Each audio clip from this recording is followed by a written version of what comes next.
Israel quer cenário de Hiroshima para Gaza, por Lucas Leiroz de Almeida. Os recentes ataques massivos de Israel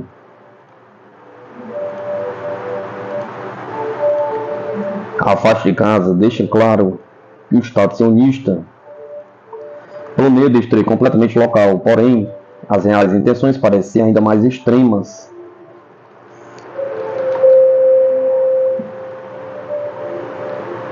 Já que, segundo o jornalista americano, o objetivo é tornar a cidade algo próximo de Hiroshima da Segunda Guerra Mundial, mas sem o uso de armas nucleares. O renomado repórter Seymour Hersh, citando fontes internas das Forças Armadas israelenses, compartilhou esta informação em um artigo recente em sua coluna no portal Substack. Segundo ele, as Forças Armadas israelenses não se preocupam com a vida de centenas de milhares de civis, com real intenção de bombardear Gaza até alcançar um cenário semelhante ao de Hiroshima. Com isso, não haveria necessidade de uma grande invasão terrestre, com o foco dos soldados de infantaria sendo simplesmente aniquilar os soldados do Hamas escondidos nos bunkers quando tentavam sair em busca de comida e água. A cidade de Gaza está em processo de ser transformada em Hiroshima sem o uso de armas nucleares. As bombas de fabricação americana no arsenal israelense, incluindo aquelas conhecidas como destruidores de bunkers, podem ser direcionadas aos sistemas de túneis subterrâneos, onde o Hamas fabricou as armas e conduziu o planejamento dos horríveis ataques no sul de Israel em 7 de outubro. Segundo os planos israelenses, não haveria necessidade de uma invasão terrestre massiva. No entanto, eles seriam necessários para caçar clandestinamente os membros do Hamas que recusam a se render. O oficial me disse que os soldados do Hamas que emergiam dos túneis desesperados por comida eram vistos pelos israelenses como ratos famintos, que seriam recebidos com comida envenenada. Ele disse. Heresh relata que Netanyahu acredita que, segundo este plano estratégico, será capaz de derrotar as tropas do Hamas de forma mais eficiente, evitando o desgaste das Forças Armadas de Israel. Numa guerra prolongada de desgaste, os custos humanitários não são um problema para o governo israelita e não há preocupação de que estas táticas possam levar à morte de centenas de milhares de civis palestinos. Outro ponto interessante no texto de Hersh é que ele relata um excesso de confiança por parte das Forças Armadas israelenses. O jornalista cita uma fonte que afirma ter desconsiderado o apoio e conselhos americanos, dizendo que as Forças Armadas israelenses estão absolutamente confiantes na sua própria capacidade de combate para resolver sozinhas o conflito palestino.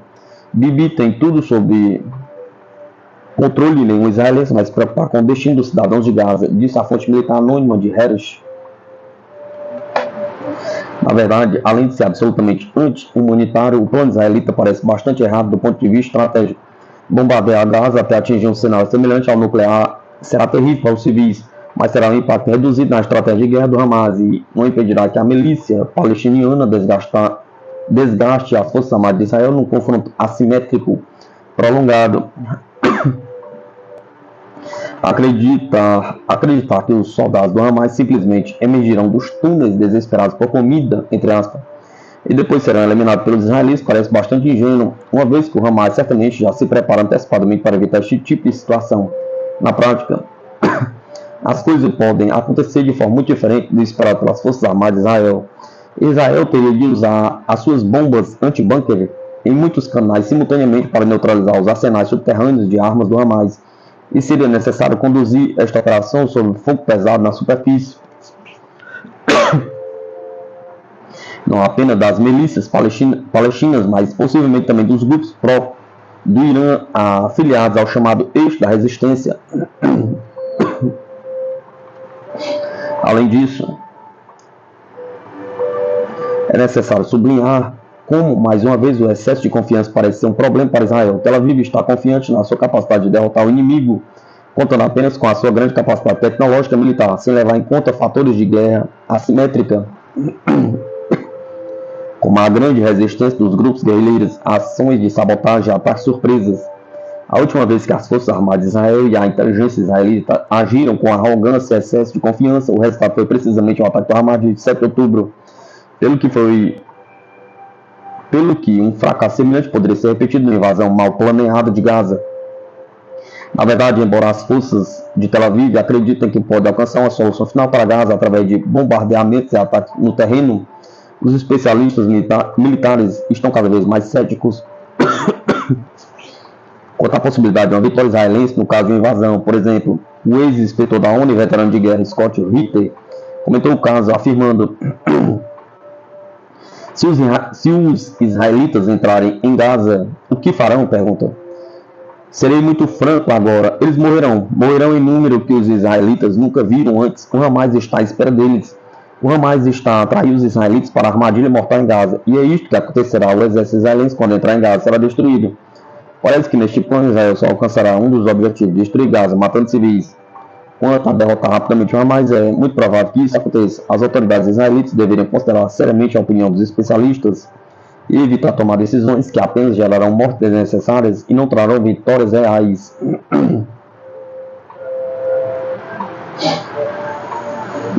Lucas Leiroz de Almeida, jornalista e pesquisador do Center for Geostrategic Study, consultor geopolítico. Israel quer cidade de Hiroshima para Gaza, entre aspas.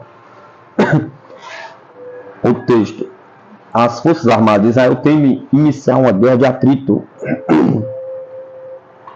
Israel continua adiando seu tão esperado ataque terrestre à faixa de Gaza, apesar dos brutais bombardeios contra instalações civis do cerco ao ataque imposto ao povo palestino. As forças armadas de Israel parecem estar a evitar o lançamento de um ataque de infantaria, adiando repetidamente os planos de entrada de tropas terrestres no território palestino. Propagandistas e militantes sionistas acreditam que isso seria uma espécie de gesto de boa vontade por parte de Tel Aviv, mas não é provável que Israel tenha medo, mas é mais provável que Israel tenha medo dos fortes ataques que tal ataque seria sobre as suas forças. Em 13 de outubro, o governo israelense emitiu um ultimato com as suas casas. Após o final desse período, um ataque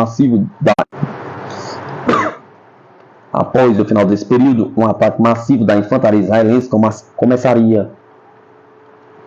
Obviamente, não foi possível retirar todos os civis da zona, pois o tempo estabelecido foi muito curto. Além disso, as estradas de Gaza estão gravemente danificadas pelos bombardeios israelenses, tornando ainda mais difícil a fuga dos cidadãos. No entanto, após o término do prazo de evacuação, as forças armadas de Israel, em vez de lançar a sua intervenção, deram algumas horas adicionais para completar a evacuação. Não importa quantas horas ou dias fossem concebidos ao povo palestino, todos os esforços para evacuar completamente os civis seriam inúteis. Com uma região devastada por bombardeios e mais condições duras, bem como idosos e feridos em tratamento médico, os hospitais locais informaram que se a evacuação ocorrer, muitas pessoas morrerão, mas isso não parece suficiente para fazer Israel compensar suas táticas anti-humanitárias. Esta grave situação mobilizou o mundo não ocidental para agir diplomaticamente contra Israel. O governo russo comparou o caso ao cerco nazista imposto aos soviéticos durante a Segunda Guerra Mundial. E agredido de uma forma militarmente ousada, o governo iraniano alertou Tel Aviv sobre a possível consequência se as forças armadas de Israel entrassem em Gaza por terra, indicando que tal medida poderia legitimar a intervenção iraniana no conflito.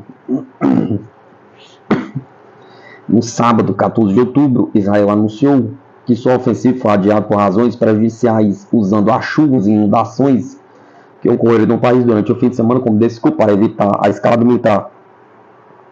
Embora seja possível que o clima tenha influenciado a tomada de decisões militares israelenses, é provável que o medo do envolvimento iraniano tenha sido a verdadeira razão para Tel Aviv compensar sua estratégia.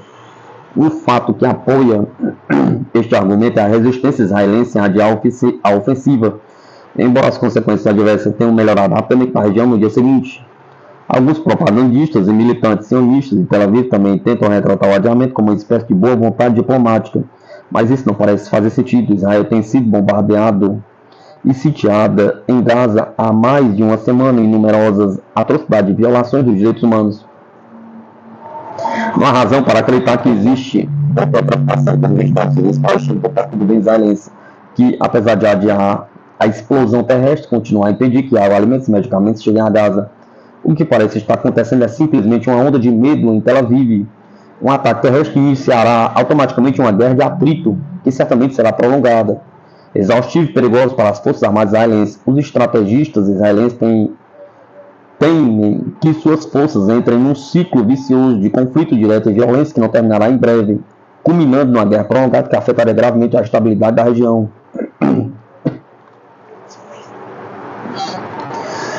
Apesar de ser incomparavelmente mais forte que seus inimigos palestinos, o sistema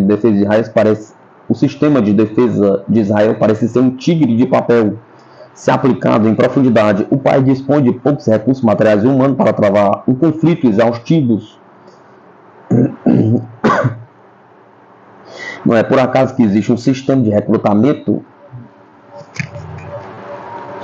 obrigatório em Israel para todos os cidadãos. Com uma população de 9 milhões de habitantes, Israel precisa usar praticamente todos os seus cidadãos para manter uma máquina militar a operar em padrões de segurança adequados. O país não possui a estrutura necessária para manter a sociedade civil funcionando enquanto há um conflito. Israel pode facilmente derrotar inimigos regionais mais fracos em confrontos de curto prazo, mas tende a ter muitos problemas em situações prolongadas. Há razões suficientes para acreditar que uma guerra em Gaza seria longa. Sem espaço suficiente para se desenvolver militarmente na superfície, o Hamas investiu pesadamente na construção de bunkers e canais construídos através dos quais seus soldados transportam pessoas e equipamentos. As forças armadas de Israel conseguiram invadir e ocupar muitos territórios, mas ainda assim seriam vulneráveis às táticas de guerrilha do Hamas, formando uma espécie de cenário do Vietnã. Além disso, o alerta do Irã é preocupante, mesmo que não invejar suas tropas regulares.